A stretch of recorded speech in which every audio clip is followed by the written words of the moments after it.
우리 하나님이 세상을 창조하실 때에 사람은 특별한 피조물로 만드셨어요.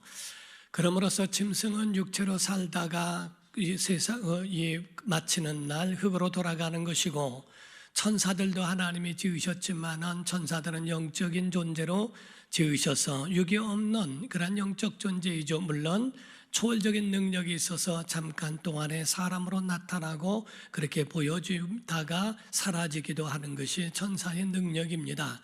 그러나 사람은 이 두 가지를 다 가지고 있어서 육체는 흙으로부터 지음을 받았으며, 그리고 영혼은 영원한 존재로서 천사같이 영생하는 존재로 지으셨다 하는 겁니다. 창세기 2장 7절입니다. 시작.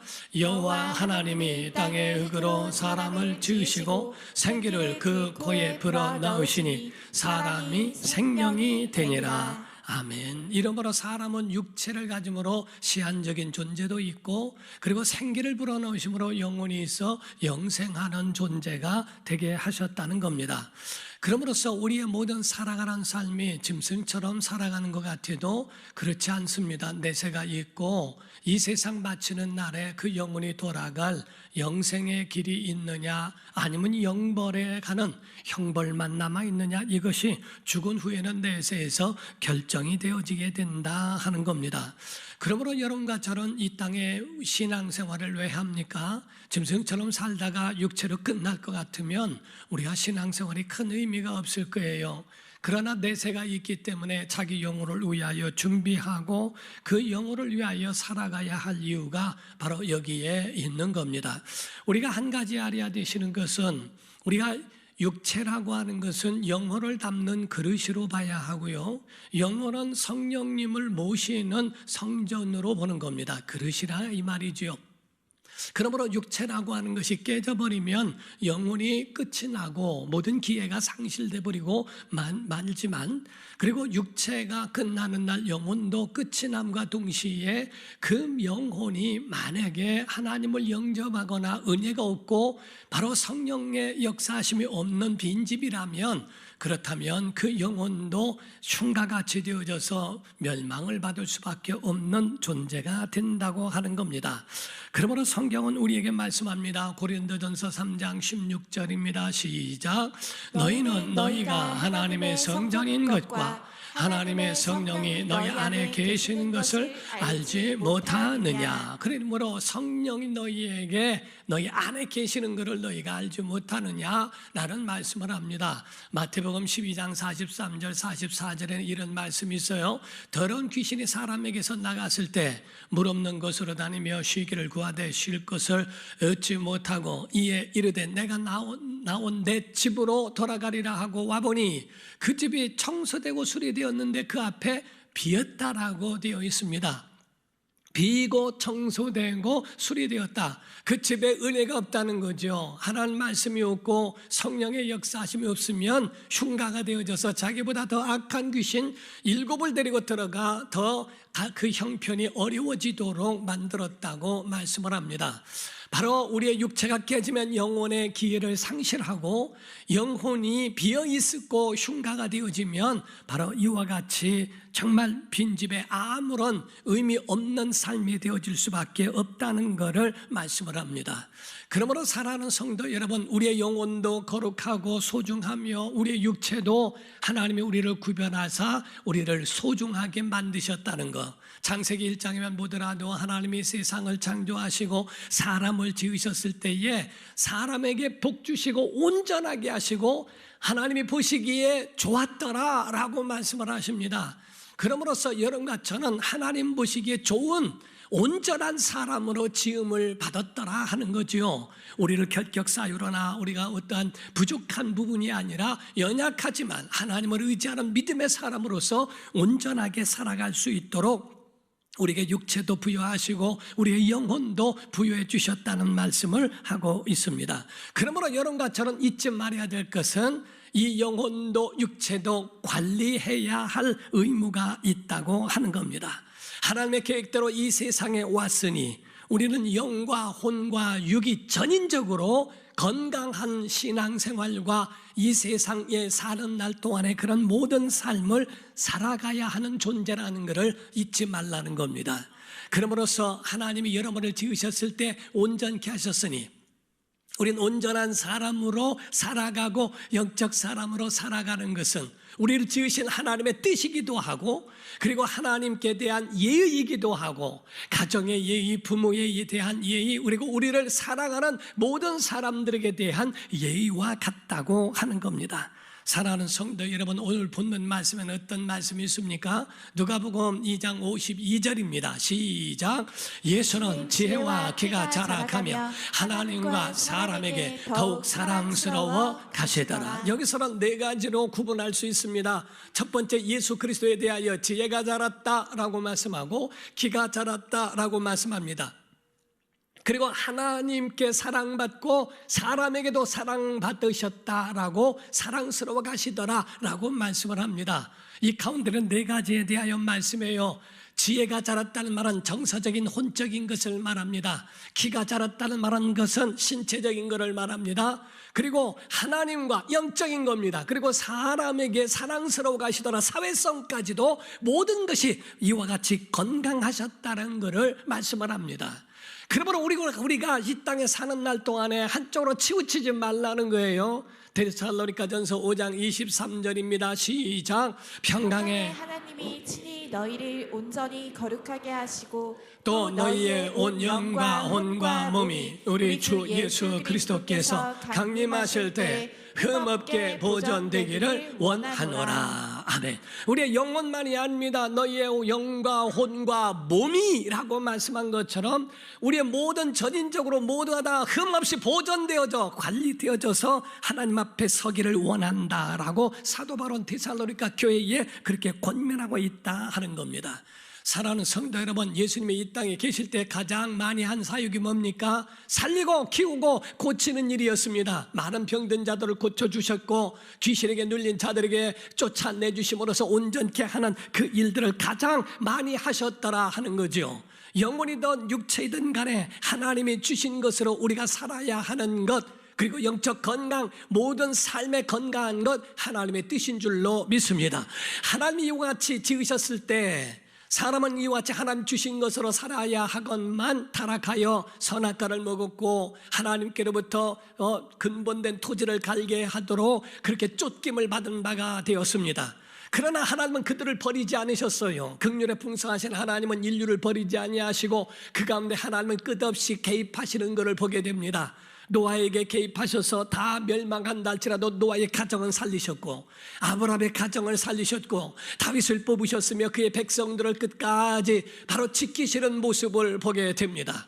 구약에는 율법을 통하여, 율법은 613개의 계명이 있거든요. 그와 같은 것으로 하나님이 원하시는 것은 하라, 하나님이 원치 아니하시는 것은 하지 말라라고 하는 이 두 가지로 구분할 수 있다는 겁니다.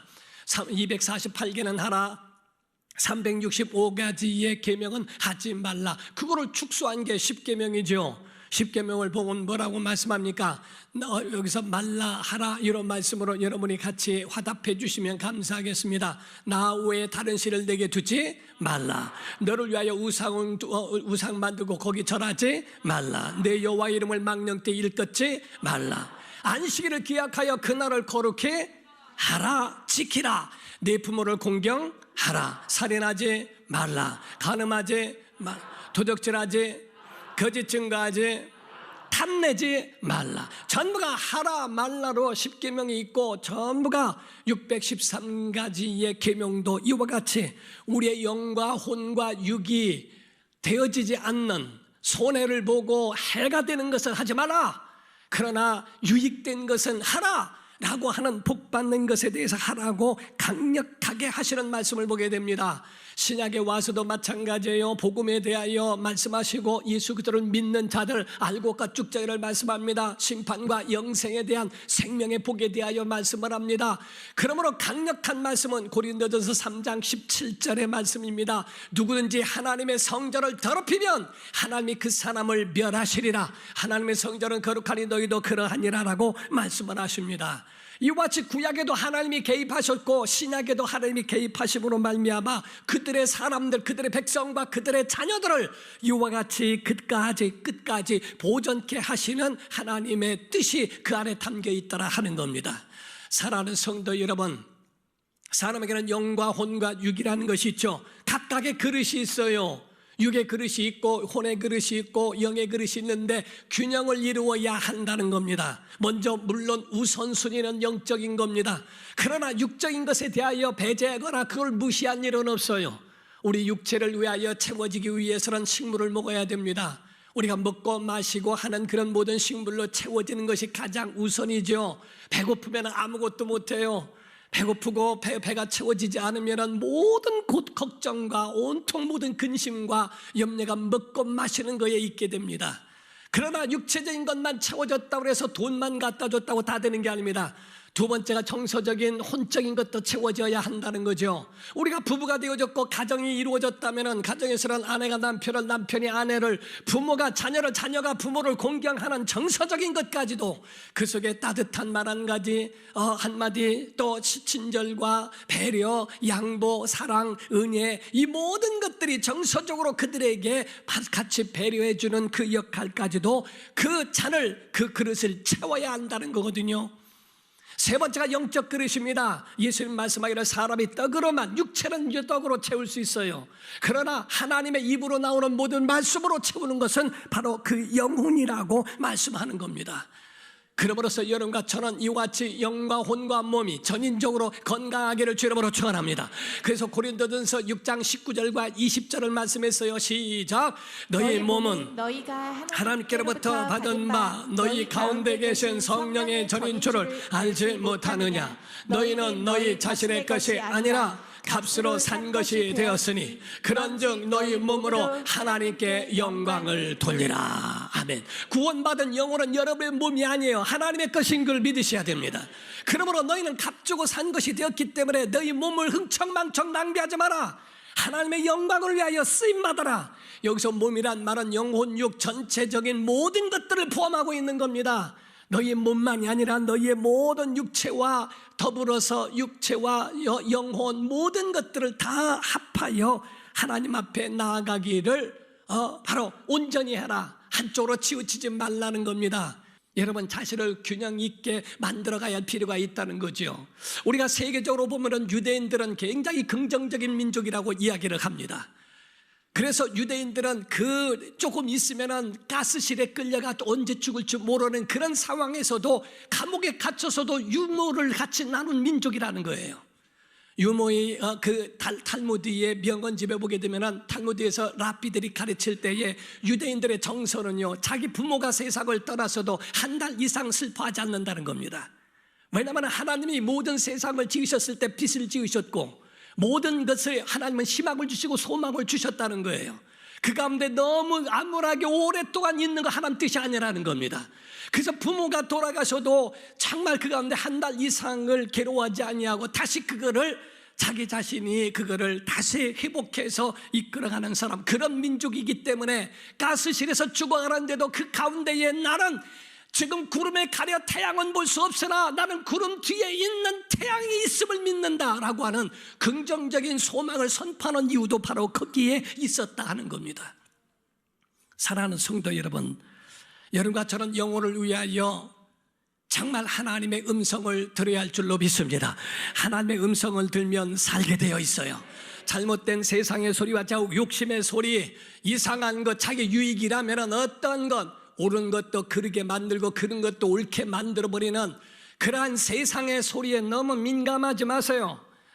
하나님의 음성을 들어야 사는 겁니다.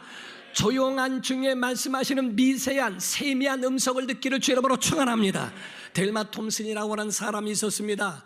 그 사람은 장군의 딸로서 살았는데 장교와 결혼을 하게 되죠. 2차 세계대전 당시에 사막에 발령을 받아서 거기서 살게 되는데 모래 위에서 살다 보니까 사막만 보니까 불평불만이 이루 말할 수 없는 거예요. 얼마나 외롭고 고독한지 장군인 아버지에게 편지를 썼습니다. 아빠 나 너무 죽겠어요. 외롭고 고독하고 여기서 맨 보이는 게 사막만 있고 여기서 어떻게 무슨 희망을 갖고 살란 말이냐고 불평과 원망이 섞인 편지를 보냈습니다. 얼마 후에 아버지께로부터 답장이 왔는데 답장의 내용은 아주 간단했습니다. 사랑하는 딸아, 감옥에 두 죄수가 있었단다. 하나는 창문 속에 보이는 밤하늘의 별을 반짝이는 별을 보면서 자기의 미래를 꿈꿨던 사람이 있고, 한 죄수는 감옥 안에서 굴러다니는 먼지를 보면서 자기를 한탄하고 원망하고 불평하는 자만 있었다. 넌 어떤 사람이냐? 그런 마음대로 그 마음속에 변화를 주면서 그 마음을 고치기 시작했습니다. 책을 쓰기 시작합니다. 유명한 책을 만들었어요. 그리고 난 다음에 사인회에 그 인사하는 자리에서 이야기를 합니다. 나는 사막에서 두 음성을 듣게 되었습니다. 하나는 여기에서 아무 희망도 없는 이곳, 사망에서 너는 불행했지 않느냐, 불행이라고 하는 것으로 말해주는 마귀의 소리가 하나 있었고, 그 가운데 한 소리는 너는 행복한 사람이다, 너를 인도하여 여기까지 오게 한 것은 나다, 이곳에서 새 꿈을 펼치려무나 그 꿈을 꾸고 그 꿈을 한번 나타내려무나 하는 하나님의 음성이 있었다는 겁니다. 사람의 소리를 들을까, 마귀의 소리를 들을까? 자기는 하나님의 음성을 듣고 지금까지 왔다고 이야기를 하는 거예요. 사랑하는 성도 여러분, 주의 음성 들어야 합니다. 중국에 비소라고 하는 독약이 있다고 그래요. 독약 중에서 비소라는 독약이 있는데, 이 독약은 음식에 타서 먹으면 당장엔 죽지 않지만 서서히 죽어간다는 겁니다. 무기력하게 만들어져서 시름시름 앓다가 세상을 떠난다는 거예요. 바로 죄와 상처라고 하는 것은 사람을 당장에 죽이지는 않지만 사람에게 시름시름 앓다가 죽이는 영적인 독약과 같은 것을 가르쳐 말합니다. 똑같은 예배를 해도 감동이 없습니다. 똑같은 예배를 해도 기쁨이 없고요, 똑같은 예배를 해도 행복함이 없는 그러한 것은 바로 이와 같이 비소라고 하는 독소에 바로 중독되어 있는 것은 아닌지. 여러분과 저는 하나님의 음성을 듣고 산다면 정말 하나님의 그 말씀이 무엇인가를 헤아릴 줄 알아야 돼요. 하늘에 회의가 있었다는 겁니다. 하나님과 천사들이 회의를 하는데 하나님께서 말씀하셨대요. 세상에 사람들이 살게 할 텐데 사람들은 지혜롭다. 그들에게 행복을 줘야 될 텐데 행복을 어디에 숨겨놓을까? 한 천사가 말했답니다. 황금 속에 숨겨두면 어떻습니까? 아니다. 그러다가 사람 죽이고 행복이 없다. 어디다 놓을까? 그러면은 산속에 두죠. 그거는 힘센 사람들만 하지 않겠느냐? 안 된다. 그럼 바닷속에, 거기는 몇 사람이 바닷속에 들어가서 그거를 찾겠느냐? 결론은 다른 것이 아니라 오직 행복은 마음에 둬야 되겠다라고 한다는 거예요. 여러분, 하나님의 주신 행복은 우리의 마음 속에 있습니다. 여러분의 마음을 고치고 마음을 돌이키고 마음을 회복하기를 주 이름으로 축원합니다. 하나님의 말씀을 듣고 그 말씀을 들으면서 여러분의 영혼이 회복되면 그것이 바로 천국 되어지고 행복을 회복할 수 있다는 거예요. 자, 하나님의 음성은 어떤가? 열왕기상 19장 11절에서 12절을 보게 됩니다. 여호와께서 이르시되 너는 엘리야에게 말씀하신 거예요. 너는 나가서 여호와 앞에서 산에 서라 하시더니 여호와께서 지나가시는데 여호와 앞에 크고 강한 바람이 산을 가르고 바위를 부수나 바람 가운데에 여호와께서 계시지 않더라. 바람 후에 지진이 있으나 지진 가운데에도 여호와께서 계시지 아니하며 또 지진 후에 불이 있으나 불 가운데에도 여호와께서 계시지 아니하더니, 이렇게 되어 있습니다. 바람이 있고 지진이 있고 불이 있는데도 하나님 거기 계시지 않다고 분명히 말씀을 합니다. 그런데 그 후에 열왕기상 19장 12절에서 13절을 말씀합니다. 불 후에 세미한 음성, 그 소리가 있는지라 엘리야가 듣고 겉옷으로 얼굴을 가리고 나가 굴 위에 섬에 소리가 그에게 임하여 이르시되 엘리야야 내가 어찌하여 여기 있느냐라고 말씀합니다. 여러분, 세상에는 하나님의 음성이 없어요. 뉴스를 들어도 하나님의 음성 없습니다. 예배 가운데 하나님의 음성이 있어요. 하나님의 음성을 들을 때 목사의 소리가 하나님의 음성이 아닙니다. 어떤 어린아이에게 공부해라 그렇게 말을 해도 공부를 하지 않다가 어느 순간에 아이가 공부하더래요. 그래서 아니 너 어떻게 갑자기 공부를 하게 됐느냐라고 했더니 하나님이 나에게 말씀하시기를 공부해라 하시더래요.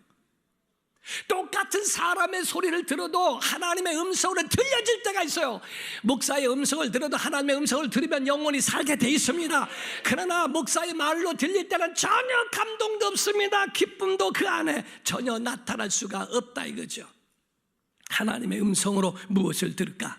하나님의 사람은 하나님의 약속이 그들에게 있거든요.